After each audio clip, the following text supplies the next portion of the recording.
요즘 고시원 창업 시장을 보면 신설 프리미엄 고시원이나 리모델링된 고시원에만 너무 많은 관심이 쏠려 있는 것 같습니다. 하지만 저는 여전히 조금 낡고 오래된 매물 속에 숨겨진 기회가 있다고 생각합니다. 물론 낡은 매물을 제대로 골라내고 리스크를 줄여 수익을 창출하기까지의 과정이 쉽지만은 않죠. 많은 분들이 좋은 매물을 찾는 임장 단계부터 덜컥 겁을 먹거나 막막함에 부딪혀 어려움을 겪고 계십니다. 그래서 오늘은 제가 현장에서 직접 발로 뛰고 부딪히며 얻어내 실전에서 바로 쓸 수 있는 꿀팁들을 공개하려 합니다. 고시원을 준비하시거나 현재 운영에 어려움을 겪고 계신 분들이라면 오늘 영상 꼭 집중해서 주시기 바랍니다. 인테리어가 처음부터 깔끔하고 예쁜 곳을 고르는 게 좋은 게 아니야? 라고 생각하실 수 있겠지만 저는 오히려 낡고 허름한 고시원을 훨씬 더 좋아합니다. 낡은 고시원이 기회인 이유가 바로 여기서 나옵니다. 제가 낡은 고시원을 선호하는 명확한 이유가 있습니다. 내가 인수하려고 찍어둔 고시원이 비록 낡고 볼품없을지라도 주변 상권을 들러봤을 때 경쟁 고시원들의 인테리어가 전반적으로 잘 되어 있다면 이것은 우리에게 기회로 작용됩니다. 낡은 고시원을 저렴하게 인수해서 정말 최선의 비용만 들이는 겁니다. 수천만 원이 드는 화려한 올 리모델링이 아니라 가성비 좋게 도배와 장판 정도만 새로 싹 바꿔서 분위기만 반전시켜 주는 거죠. 그리고 방 사진을 예쁘게 찍어서 광고를 올립니다. 이렇게 약간의 수고로움과 최선의 비용으로 기존에 받던 월세에서 방당 최소 2, 3만원 정도 더 올려받을 수 있습니다. 고시원은 방 개수가 많기 때문에 방당 2, 3만원만 모이면 한 달 전체 수익률에서 엄청난 차이를 만들어냅니다. 들어오는 매달 순이익이 늘어나는 것은 당연하고요. 더욱 중요한 것은 이렇게 수익률 높게 세팅해 놓으면 나중에 이 고시원을 매도할 때 받을 수 있는 권리금 역시 수천만원 이상 훌쩍 뛰어오르게 됩니다. 이게 바로 제가 낡은 고시원을 선택하는 이유이자 자본을 불려 나가는 가장 확실한 투자 공식입니다. 그렇다면 주변 고시원들의 인테리어 상태나 시세는 어떻게 파악할까요? 물론 직접 발품을 팔아 주변 고시원들의 일일이 방문해 보는 것이 가장 확실하겠지만 현실적으로 시간과 체력의 한계가 있죠. 굳이 다 가보지 않아도 충분히 파악할 수 있는 방법이 있습니다. 바로 네이버 검색이나 고시원 전용 어플인 고방을 적극 활용하는 겁니다. 고방 어플에 들어가서 내가 임명한 지역을 검색해보면 주변 경쟁 고시원들의 내부 인테리어 사진과 현재 받고 있는 월세 시세가 아주 상세하게 다 나옵니다. 이월대 매물과 꼼꼼히 비교해보면서 내가 이 낡은 고시원을 인수해서 도배 장판만 새로 바꾸면 저기 있는 깔끔한 고시원 시세만큼 월세를 올릴 수 있겠구나,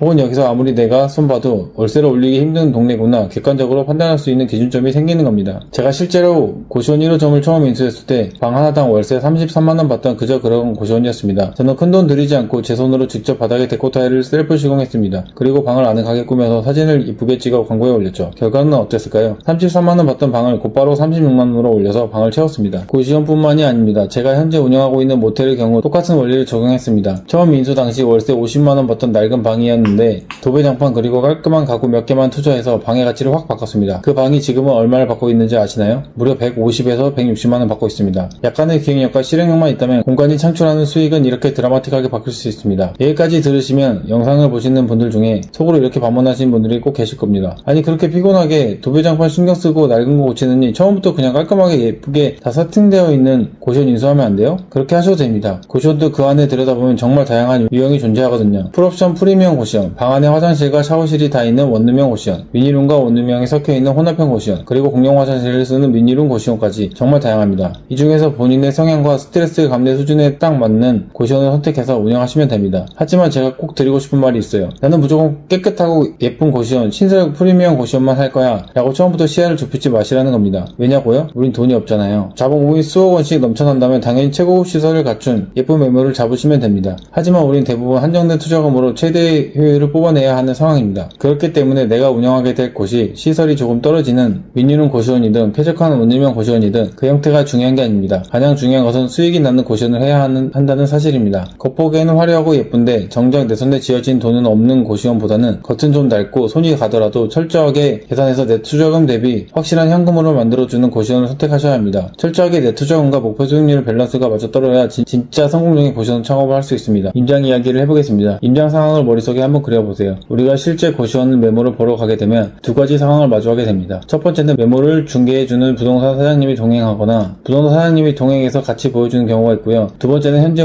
고시원을 운영 중에 현 원장님이 직접 현장에 나와서 곳곳을 안내해주는 경우가 있습니다.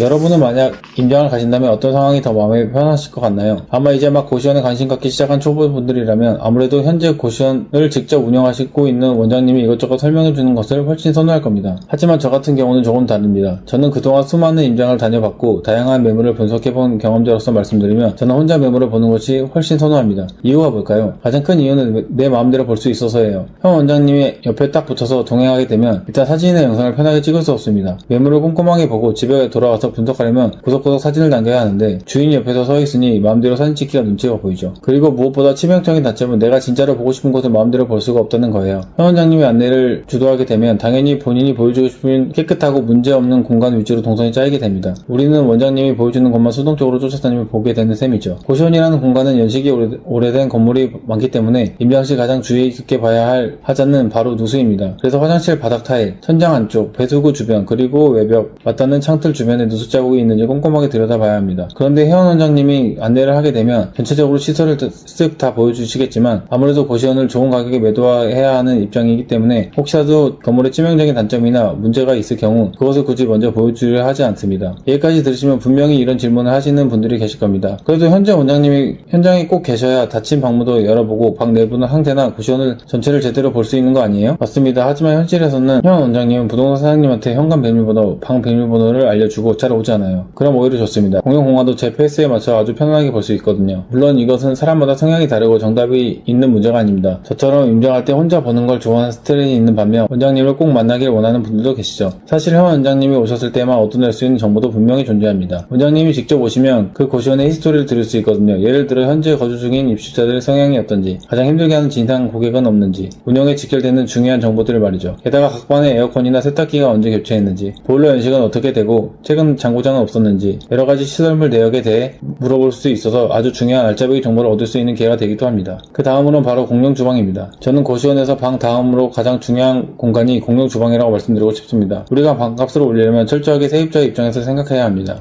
고시원 방 내부에서는 화재 위험이나 냄새 때문에 요리를 할 수가 없어요. 그렇다 보니 입주자들의 밥을 먹기 위해 자연스럽게 방 다음으로 공용 주방을 가장 많이 사용하게 됩니다. 매일 밥을 먹고 요리를 하게 되는 공간이 지저분하면 아무리 방이 좋아도 입주자들의 만족도가 떨어질 수밖에 없습니다. 그렇다고 해서 주방 인테리어 수백만 원씩 큰 돈을 쏘아부을 필요는 전혀 없습니다. 핵심은 비용을 최소화하되 무조건 깔끔한 상태를 유지하는 겁니다. 주방을 깨끗하게 세팅해 놓으면 신기하게도 입주자분들이 그 공간을 아주 깔끔하게 사용해 주십니다. 반대로 주방이 지저분하고 관리가 안 되어 있으면 입주자분들은 함부로 쓰게 되는 악순환이 발생하죠. 제가 1호점을 운영할 때 실제로 적용했던 공용 주방 인테리어 꿀팁 하나 풀어드릴게요. 처음 인수했을 때 주방이 낡고 칙칙했습니다. 하지만 저는 큰돈 들이지 않았어요. 먼저 낡고 색이 바랜 싱크대 상부장 하부장에 깔끔한 흰색으로 인테리어 필름을 작업했습니다. 이것만으로도 주방의 분위기가 180도 달라지거든요. 그리고 바닥에는 깔끔하게 데코타를 시공했습니다. 그리고 찌든 때가 가득했던 오래된 주방용품들은 전부 버리고 새것으로 비치해 두었습니다. 냄새나고 위험해 보이던 낡은 가스레인지는 폐기 처분하고 깔끔하고 안전한 인덕션을 설치했죠. 정말 최선의 비용으로 입주자들이 요리하고 싶어지는 쾌적한 주방으로 완성해냈습니다. 그런데 이런 질문 하시는 분들 계십니다. 원장님, 그럼 복도도 조명 달고 싹 다 예쁘게 인테리어 해야 되는 거 아닌가요? 여기서 중요한 팩트는 하나 알려드릴게요. 인테리어를 삐까뻔쩍하게 한다고 해서 무조건 월세를 올려받을 수 있는 건 절대 아닙니다. 기준은 주변 고시원입니다. 우리 고시원은 낡았는데 주변 고시원 인테리어가 아주 잘 되어 있어서 경쟁력이 밀린다고 판단될 때 그때 인테리어를 하는 겁니다. 앞서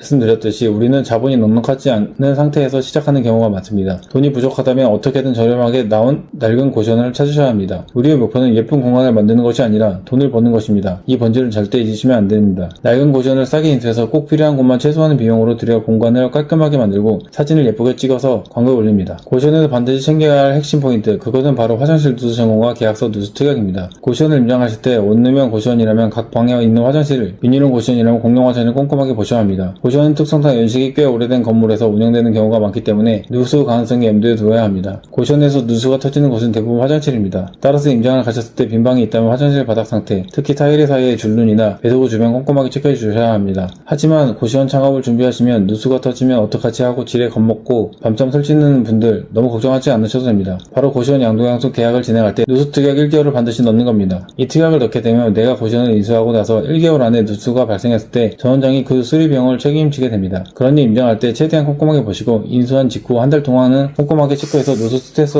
없을 거예요. 사실 저도 저도 1호점 처음 운영할 때 누수 때문에 힘들었어요. 어느 날 갑자기 1층 식당에서 천장에 물이 샌다고 다급하게 연락이 온 거예요. 그때는 저도 고시원 운영 초보 시절이라 머릿속이 하얘져서 바로 고시원으로 갔습니다. 누수 위치를 확인하고 신가는 방을 찾아 확인해보니 원인은 화장실 바닥에 낡은 줄눈 틈새였습니다. 누수업체를 불러서 공사를 진행하고 상황을 수습했죠. 솔직히 말씀드리면 그때 누수 스트레스가 너무 심해서 고시원을 당장 때려치워야겠다라는 생각까지 했습니다. 그런데 여러분, 포기하고 싶었던 제가 지금은 벌써 4호점 임장을 다니고 있습니다. 원장님, 투약 기간인 한 달이 지나서 누수가 생기면 그땐 어떻게 해요? 간단합니다. 문제가 생기면 그냥 해결하면 됩니다. 처음 겪게 되면 당연히 당황스럽고 눈앞이 깜깜하겠지만 세상에 해결을 못할 문제는 없습니다. 누수업체 사장님들이 오시면 원인 파악부터 공사까지 다 알아서 완벽하게 해줍니다. 우리는 그저 비용 지불하고 전문가에게 맡기면 되는 거예요. 영상을 보시면서 누수는 업체를 불러서 해결하면 되고, 그런데 막상 고시원 창업을 진짜 하려고 하니 어디서부터 손대야 할지 여전히 너무 막막하다라고 생각하시는 분들 분명 계실 겁니다. 좋은 물건은 어떻게 찾는지, 인테리어는 어디까지 해야 되는지, 인수한 뒤엔 빈방을 어떻게 마케팅해서 채워야 할지 머릿속이 복잡하시죠? 혼자 고민만 하다 보면 시간은 흐르고 두면만 커집니다. 저는 지금까지 에어비앤비 1개와 고시원 1개를 성공적으로 엑시트했고, 현재 고시원 1개와 모텔 1개를 운영하고 있습니다. 누구보다 현장에서 땀 흘려 수많은 변수와 직접 부딪혀 살아남은 실전 경험자입니다. 그래서 저와 같은 길을 가고자 하시는 분들을 위해 고시원 원데이 클래스를 준비했습니다. 제 클래스에서는 내 돈 안 들이고 누수 해결하는 방법, 좋은 물건 찾는 방법, 최소한 비용으로 최대 효과를 내는 인테리어, 그리고 단기간에 만실을 찍는 마케팅 전략까지 창업과 운영의 모든 핵심 요소를 한 번에 싹 정리해드립니다. 초보 원장들이 겪을 수밖에 없는 시행착오와 수개월의 시간을 제가 확실하게 줄여드리겠습니다. 100% 실전 창업의 모든 노하우가 궁금하시다면 지금 바로 영상 아래 고정 댓글에 있는 링크를 클릭해주세요. 제가 현장에서 직접 부딪히며 얻은 진짜 정보들이 여러분의 성공적인 창업에 도움이 될 것이라고 확신합니다. 오늘 영상이 도움되셨다면 구독과 좋아요,